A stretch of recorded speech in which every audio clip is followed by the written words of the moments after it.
17. O romance de Alfredo. Depois de alguns minutos utilizados por nós no serviço da higiene reconfortadora, Alfredo convidou-nos à mesa, onde Ismália, com extrema fidalguia, mandou servir frutos diversos. Os senhores do castelo não podiam ser mais gentis. Servidores iam e vinham com grande júbilo a lhes transparecer do rosto.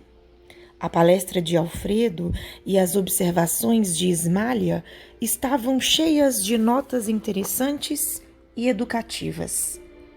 E qual a sua impressão dos serviços em geral? Perguntou Aniceto, atencioso, dirigindo-se ao dono da casa. Excelente, quanto às oportunidades de realização que nos oferecem, respondeu Alfredo em tom significativo. Entretanto, não tenho o mesmo parecer quanto à situação em curso. As zonas a que servimos estão repletas de novidades dolorosas.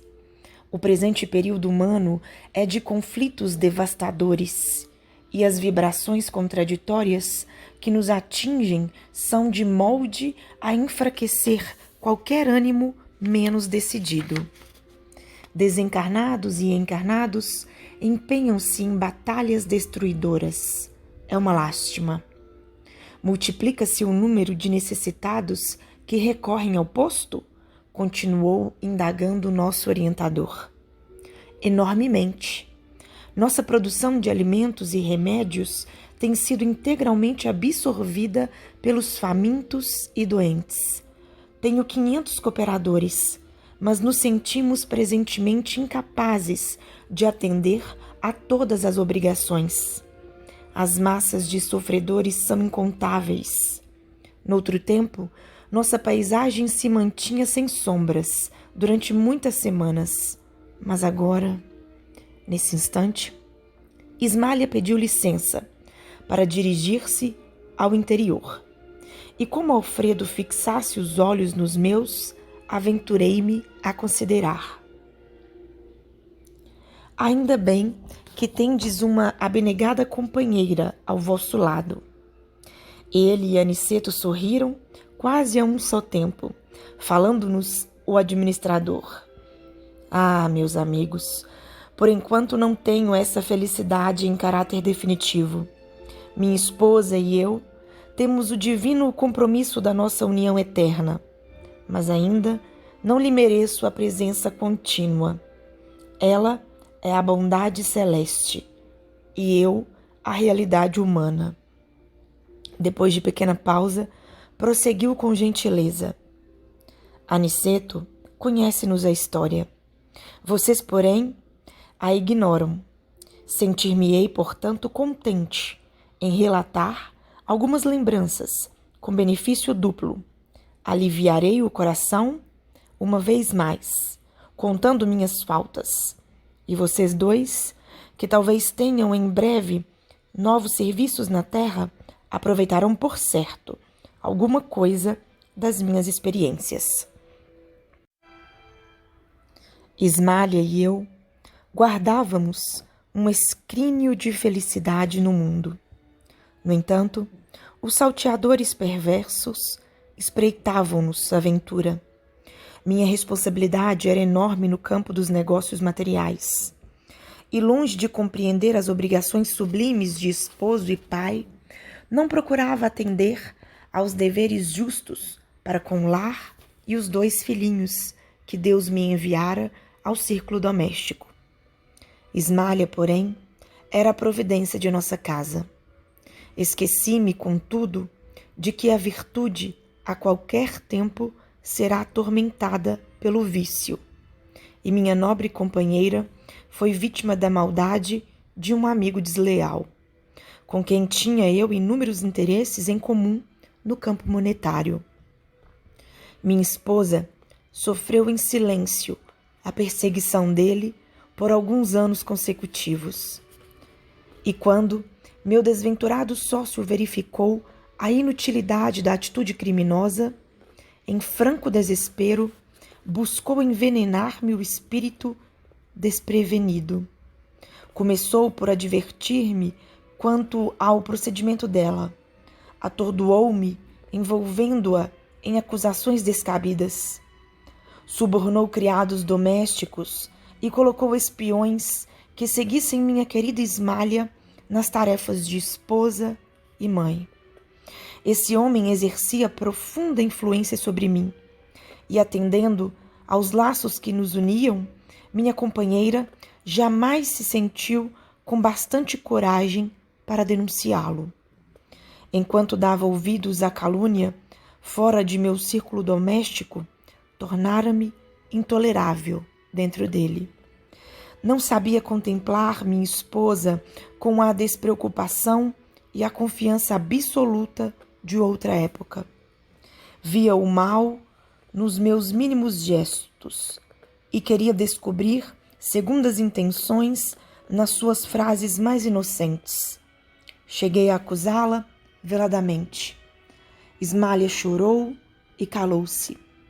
Por fim, nosso infeliz perseguidor subornou um homem de baixa condição que permaneceu certa noite ao lado de nossos aposentos particulares como vulgar ladrão às ocultas, sendo eu convocado à prova máxima. Penetrei no quarto em extremo desespero e acusei em voz alta ao ver a companheira profundamente tranquila. Ismália levantou-se, receosa da minha saúde mental, mas não lhe atendi os rogos, procurando como louco o conspurcador da minha honra. Abri violentamente grande armário antigo, vasculhando o quarto.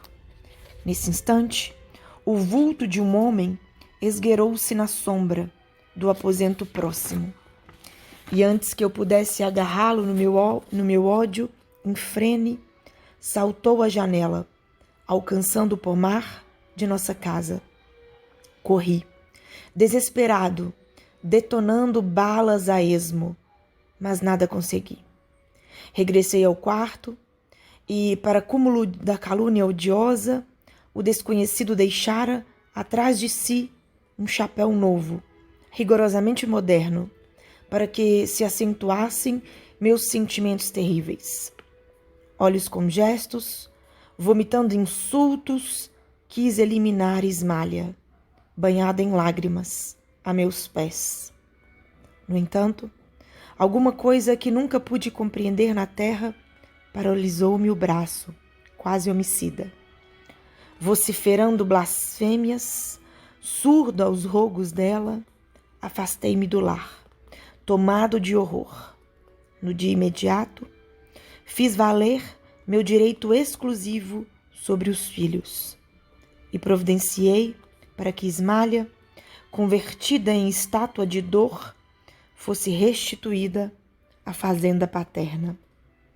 Contratei uma governanta para os meninos e logo após tomei um paquete para a Europa, onde me demorei mais de 3 anos. Nunca me propus a verificações sérias, e embora tivesse o espírito incessantemente atormentado, humilhei os sentimentos mais íntimos, jamais procurando notícias da companheira caluniada. Certo dia, recebi uma carta lacônica na costa francesa. Um parente dava-me informações da esposa. Após 2 anos angustiosos, entre a saudade e o abandono, Ismália fora colhida pela tuberculose, falecendo em terrível martirológio moral. Deliberei então a volta. Fixei-me novamente no Rio, eduquei os filhinhos e conservei a dolorosa viuvez no desencanto do coração. Os anos rolaram uns sobre os outros, quando fui chamado à cabeceira do ex-sócio agonizante. O infeliz, em face da morte, confessou o crime odioso, pedindo um perdão que, infelizmente, não pude conceder. Transformei-me desde então, num louco irremediável. Cansado, envelhecido, procurei a propriedade rural dos sogros, tentando reparar de alguma sorte a injustiça. Mas a morte não me deu ensejo, e voltei para a esfera dos desencarnados em tristes condições espirituais. Nesse instante, fez uma pausa para continuar comovido. Não preciso dizer que recebi de Ismália todo o amparo de que necessitava. Todavia, infelizmente para mim, estávamos separados. Não merecia a bênção da união sublime. Ismália segue-me de perto, mas tem residência num plano superior, que devo esforçar-me para alcançar. Desde muito, dediquei-me aos serviços do nosso posto de socorro. Consagrei-me aos ignorantes e sofredores. E minha santa Ismália vem até aqui, mensalmente, incentivar-me o bom ânimo e amparar-me nas lutas. Mas não poderia ela transferir-se definitivamente para aqui? Indagou Vicente, tão impressionado quanto eu, com um romance comovedor. Alfredo sorriu e falou: sei que Ismália tem trabalhado para isso, que seu ideal de união eterna é idêntico ao meu, atendendo à circunstância de estar o superior sempre em posição de dar ao inferior. Mas não ignoro que foi advertida por nossos maiores das minhas atuais necessidades de esforço e solidão. Preciso conhecer o preço da felicidade para não menosprezar de novo as bênçãos de Deus.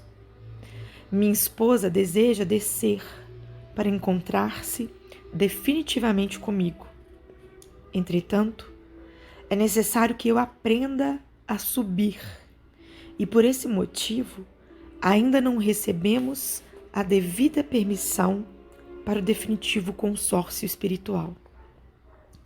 Observando-nos, a emoção concluiu: estou resgatando crimes de precipitação. Pela impulsividade delituosa, perdi minha paz, meu lar e minha devotada companheira. Conforme ouviram, não matei nem roubei a ninguém, mas envenenei-me a mim próprio. A calúnia é um monstro invisível que ataca o homem por meio dos ouvidos invigilantes e dos olhos desprevenidos.